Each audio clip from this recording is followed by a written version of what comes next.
जो करेगा जाति की बात उसको मारूंगा कसकर लात। याद है आपको किसने कहा था, क्यों कहा था? किसी ने तो रावण और दुर्योधन तक की बात कर दी थी। तो किसी ने बताया था कि जो बात करेगा जातिगत जनगणना की वो टुकड़े टुकड़े गैंग या फिर अर्बन नक्सली होगा। लेकिन हे राम, ये क्या कर दिया मोदी जी ने?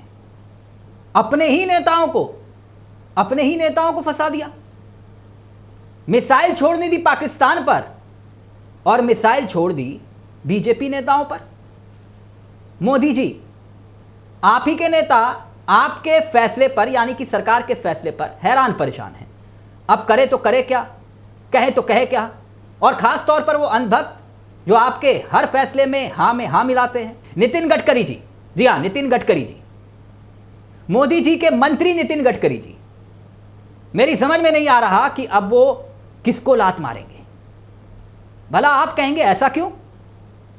गडकरी साहब लात मारने की बात क्यों करेंगे? और मेरे देश के सबसे बड़े राज्य के मुख्यमंत्री योगी आदित्यनाथ जी, उनको लेकर भी चिंता है कि भला वो किसको रावण और दुर्योधन कहेंगे।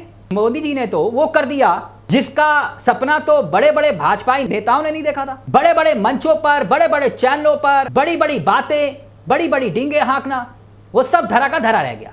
अब याद कीजिए दोस्तों, देश के ही प्रधानमंत्री नरेंद्र मोदी ने उन लोगों को क्या कहा था जो नेता, जो लोग जातिगत जनगणना की मांग किया करते थे, यही ना, टुकड़े टुकड़े गैंग, अर्बन नक्सल। लेकिन जिस वक्त पाकिस्तान को मुंहतोड़ जवाब देने का वक्त आया तो मोदी जी ने यह फैसला लिया कि जातिगत जनगणना होगी।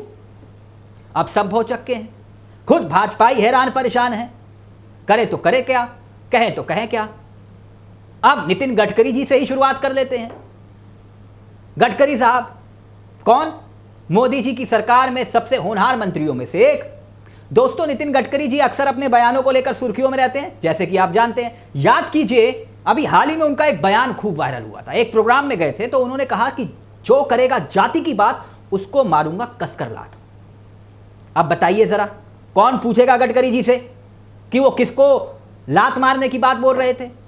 क्योंकि हमारे देश के प्रधानमंत्री जी खुद ये फैसला ले चुके हैं कि ना केवल वो जाति की बात करेंगे बल्कि घर घर जाकर जाति भी पूछेंगे, जाति पूछेंगे। जो करेगा जात की बात उसको कस के मारूंगा लात। लेकिन गडकरी साहब ठहरे गडकरी साहब, उन्होंने भी पलटी मारी, यू टर्न लिया।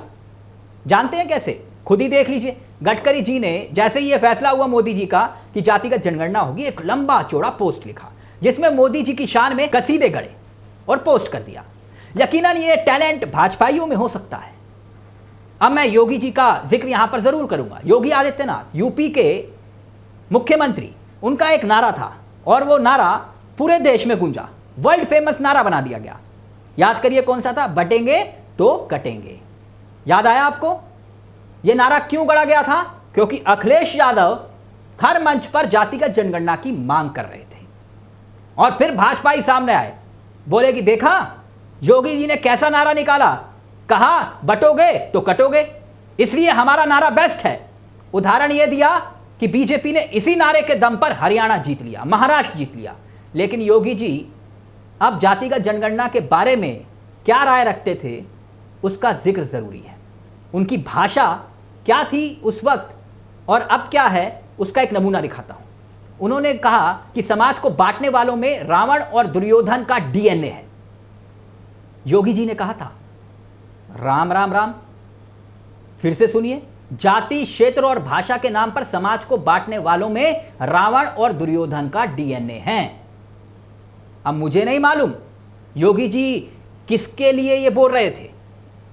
अब जब मोदी सरकार घर घर जाकर जाति पूछने का काम कर रही है तो योगी जी ने भी ठीक गडकरी जी की तरह यू टर्न ले लिया।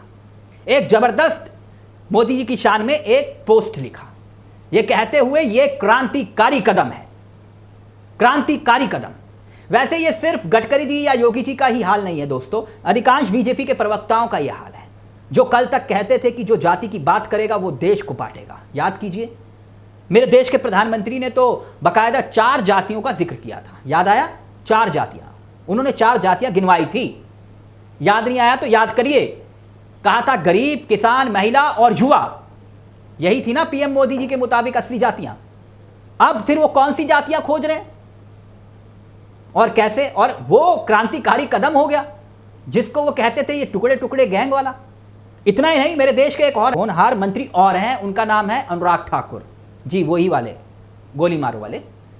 वो संसद में अंदर राहुल गांधी पर, क्योंकि राहुल गांधी जिस तरह से जातिगत जनगणना का मुद्दा उठा रहे थे, भाजपाई परेशान थे, सदन में आए ललकारते हुए, कहा मोदी जी को आज खुश करूंगा, और कह दिया जातिगत जनगणना को लेकर क्या टिप्पणी की थी उन्होंने, अनुराग ठाकुर ने, याद कीजिए, मैं आपको सुना ही देता हूं, सुन लीजिए, फिर उसके बाद इस बयान के बाद और भी दास्तान आगे दिलचस्प है, देखिए जरा।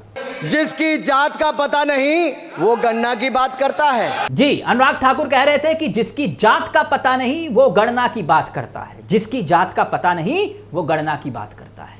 अभी रुकिए जरा, अनुराग ठाकुर का भी पोस्ट देखिए इस फैसले के बाद, मोदी जी की शान में कैसे भर भर कर तारीफें कर रहे हैं, देखिए जरा। दोस्तों, अब आप खुद ही बताइए, जो नेता भर भर कर जाति जनगणना की मांग करने वाले राहुल गांधी, अखिलेश यादव, तेजस्वी यादव को कोस रहे थे, पानी पी पी कर कोस रहे थे, वो आज कह रहे हैं credits goes to Narendra Modi, देश के प्रधानमंत्री। आपके मन में, आपके जहन में भी यह सवाल होगा कि जिस वक्त पाकिस्तान को मुंह तोड़ जवाब देने का वक्त है, तब उस वक्त मोदी जी ऐसा क्यों कर रहे हैं, वो भी अचानक एकाएक। यह मांग तो बहुत पहले से उठाई जा रही थी। बहुत सिंपल सी बात है, सब कुछ सामान्य नहीं होता दोस्तों, यह देश की राजनीति है। याद कीजिए, जातिगत जनगणना को लेकर नीतीश कुमार ने एक क्रेडिट लिया था, और वो क्रेडिट मिलना भी चाहिए। बिहार में जातिगत सर्वे हुआ, तब उस वक्त लालू यादव यानी कि तेजस्वी यादव की सरकार थी, आरजेडी वाली सरकार थी, मिलीजुली सरकार थी, तब उस वक्त तेजस्वी यादव खुद डिप्टी सीएम थे। तब नीतीश कुमार ने जातिगत जनगणना का फैसला लिया, सर्वे का हुआ। फिर इसके ठीक बाद तेलंगाना ने मौके पर चौका मारा।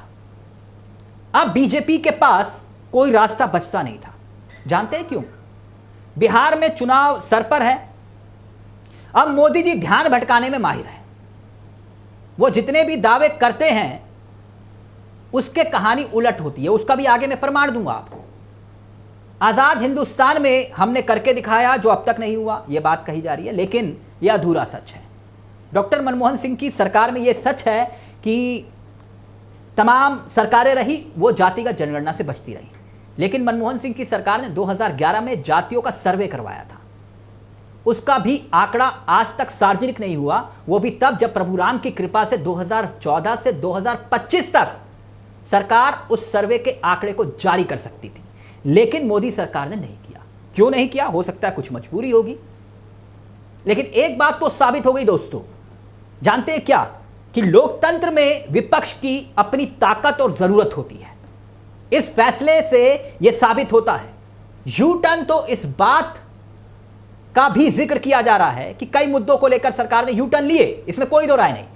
लैटरल एंट्री का मामला हो, किसानों के अध्यादेश का मामला हो, वो 4 काले कानून जिसे किसानों ने कहा, या तमाम दूसरे मुद्दे। लेकिन एक नेता प्रतिपक्ष के तौर पर राहुल गांधी की यह सबसे बड़ी जीत है। राहुल गांधी चाहे देश में हो, विदेश में हो, चुनावी रैलियों में हो, राहुल गांधी ने जातिगत जनगणना का मुद्दा उठाया, बार बार उठाया। यह जीत है अखिलेश यादव की, जिन्होंने यूपी चुनाव के वक्त और यूपी चुनाव के बाद भी इस मुद्दे को कभी छोड़ा नहीं। यह जीत है तेजस्वी यादव की, अपनी सरकार में सर्वे करवाकर एक बहुत बड़ा सियासी संदेश पूरे मुल्क को दिया था। अब भले ही गोदी मीडिया कोई भी नैरेटिव बनाए, गला फाड़ फाड़ कर चिल्लाएगी ये मोदी जी का मास्टर स्ट्रोक है, लेकिन सब जानते हैं कि इस सरकार ने जातिगत जनगणना से अपने आप को कितना अलग किया। इतना ही नहीं, एक और प्रमाण दे रहा हूं। 2021 में सरकार के एक और बयान का जिक्र यहां जरूरी है, जो संसद के अंदर इस सरकार ने दिया था। इंडियन एक्सप्रेस की यह रिपोर्ट देखिए, जिसमें छपा है कि इस सरकार ने संसद के अंदर यह बताया था कि जाति जनगणना कराना हमारा, उसका कोई इरादा नहीं है, सरकार का कोई इरादा नहीं है कि वो जातिगत जनगणना करवाए। तो फिर दोस्तों 2021 से 2025 में ऐसा क्या बदला? जानते हैं क्या बदला? इस बार 2024 के लोकसभा चुनाव ने बहुत कुछ बदल दिया। बीजेपी का नारा 400 पार, यही दम भरा था, लेकिन हुआ क्या? नतीजा सबके सामने, 250 पार नहीं हुए। अब हिंदुत्व की पॉलिटिक्स करवट ले रही है, यह बात बीजेपी भी भाग गई। कुल मिलाकर देखें, यह सामाजिक न्याय की राजनीति का एक नया अध्याय है। लेकिन हमें यह भूलना नहीं चाहिए कि बीजेपी हो या फिर मोदी सरकार जिन मुद्दों को बहुत गर्मी से उठाती है उन्हें उसी तेजी से ठंडा भी कर देती है। उदाहरण दूं, महिला आरक्षण। महिला आरक्षण का हश्र क्या हुआ आप जानते हैं? याद कीजिए, महिला आरक्षण के लिए विशेष सत्र बुलाया गया था। अब जानकारी ये निकल कर आ रही है कि 2019 तक महिला आरक्षण लागू नहीं हो सकता। पहले जातिगत जनगणना होगी और फिर महिला आरक्षण पर फैसला। इसीलिए इस फैसले को शक की निगाहों से देखा जा रहा है कि देश का ध्यान भटकाने की कोशिश है। मगर मेरी चिंता एक और भी है दोस्तों। जो पहलगाम में जब आतंकी हमला हुआ था तब कुछ होनहार लोगों ने एक ट्वीट किया था, याद करिए, सोशल मीडिया पर, एक्स पर लिखा था कि धर्म पूछा जाति नहीं। मगर अब जाति पूछने का काम तो मोदी जी कर रहे हैं, मोदी जी की सरकार कर रही है। तो दोस्तों, इस मुद्दे पर आपकी क्या राय है हमें कमेंट बॉक्स पे ज़रूर लिखकर बताइएगा। अगर आपको हमारी ये खबर अच्छी लगी तो लाइक कीजिएगा, सब्सक्राइब कीजिएगा। जब अच्छा लगा तभी चैनल को सब्सक्राइब कीजिएगा। मुझे दीजिए इजाज़त। नमस्कार, जय हिंद, जय भारत।